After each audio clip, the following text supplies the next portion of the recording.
Computer क्रांति के इस दौर ने पूरी दुनिया में जिस एक चीज को सबसे ज्यादा प्रभावित किया है वो है टाइपराइटर। कभी हर कार्यालय और हर घर का एक अभिन्न हिस्सा माने जाने वाला टाइपराइटर धीरे धीरे इतिहास के पन्नों में समाता जा रहा है, लेकिन अभी भी अधिकांश न्यायिक कार्य टाइपराइटर का उपयोग किए जाते हैं। आपको बता दें, शुरुआती जमाने में लोग पेपर के आविष्कार के बाद जरूरी चीजों को लिखने के लिए पेपर और कलम का इस्तेमाल करना शुरू किया था। लेकिन वक्त के साथ जब टेक्नोलॉजी और लिखने की जरूरत पड़ने लगी तो लोगों ने महसूस किया कि हाथ से लिखने में बहुत सारा वक्त लगता है और अगर तेजी के साथ लिखें तो समझने में मुश्किल होती है। दूसरी तरफ टेलीग्राफ का इस्तेमाल भी धीरे धीरे बढ़ रहा था और लोग मोर्स कोड के मैसेजेस को भी पेपर पर लिखना शुरू कर चुके थे। अब लोगों के दिमाग में आइडिया आया कि एक ऐसा टाइपिंग मशीन बनाना चाहिए जिसके जरिए पेपर पर लिखना आसान हो जाए। जिसके बाद 16वीं सदी से लेकर 18वीं सदी तक अलग अलग वैज्ञानिक और आविष्कारकों ने मिलकर टाइपराइटर को बनाने की कोशिश की। कुछ वैज्ञानिकों ने यह भी कोशिश की कि एक ऐसा टाइपराइटर बनना चाहिए जिसकी मदद से अंधे लोगों को भी लिखने में मदद मिले। कुछ वैज्ञानिक आधा अधूरा काम करने में कामयाब तो हो गए, लेकिन उनके द्वारा बनाया गया ये सब टाइपराइटर पूरी तरह सक्सेसफुल नहीं हुआ। हालांकि दूसरे वैज्ञानिकों के लिए मददगार जरूर साबित हो गया।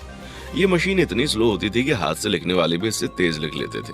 19वीं सदी में यूरोप और अमेरिका में कई लोगों ने टाइपराइटर को बनाया पर पेटेंट भी लिया, लेकिन कभी इन्हें कमर्शियल तौर पर इस्तेमाल नहीं किया गया। मतलब उस समय ना ही इसको किसी ने खरीदा और ना ही ये तेज लिखने में मदद करता था।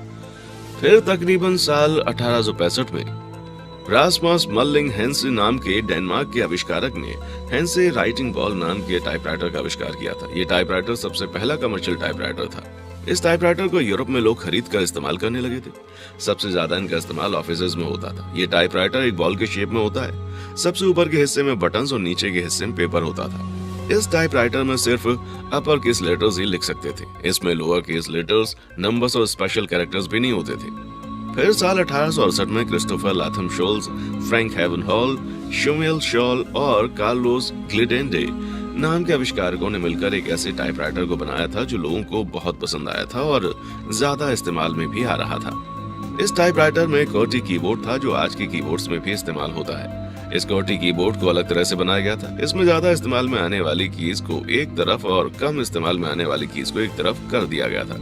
ये सारे टाइपराइटर मैकेनिकल थे, इसलिए कभी कभी टाइप करने में बटन्स फंस जाते थे।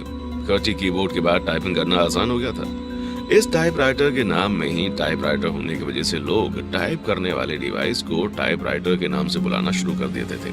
ये टाइपराइटर काफी अच्छा था, लेकिन टाइप करते समय अप स्ट्राइक मैकेनिज्म की वजह से टाइप करने वाले इंसान को क्या टाइप हो रहा है वो नहीं दिखता था। फिर 19वीं सदी में टाइपराइटर में सुधार किए गए। अब स्ट्राइक की जगह फ्रंट स्ट्राइकिंग मेथड का इस्तेमाल किया गया। फ्रंट स्ट्राइकिंग तकनीक से क्या टाइप हो रहा है टाइप करने वाला इंसान चेक कर सकता था। शिफ्ट की को कीबोर्ड में शामिल करना भी सबसे बड़ा बदलाव था। लोअर केस और अपर केस लेटर्स को शिफ्ट के जरिए बदलना आसान हो गया था। शुरू के टाइपराइटर में कलर चेंज करने वाला ऑप्शन हुआ करता था। ज्यादा से ज्यादा 3 कलर चेंज करने का ऑप्शन होता था। वक्त के साथ इलेक्ट्रिक टाइपराइटर बनना शुरू हुए और आज तो हम सब जानते हैं, जैसे जैसे कंप्यूटर्स हमारी जिंदगी में आना शुरू हुए तो टाइपराइटर हमारी जिंदगी से दूर होते चले गए।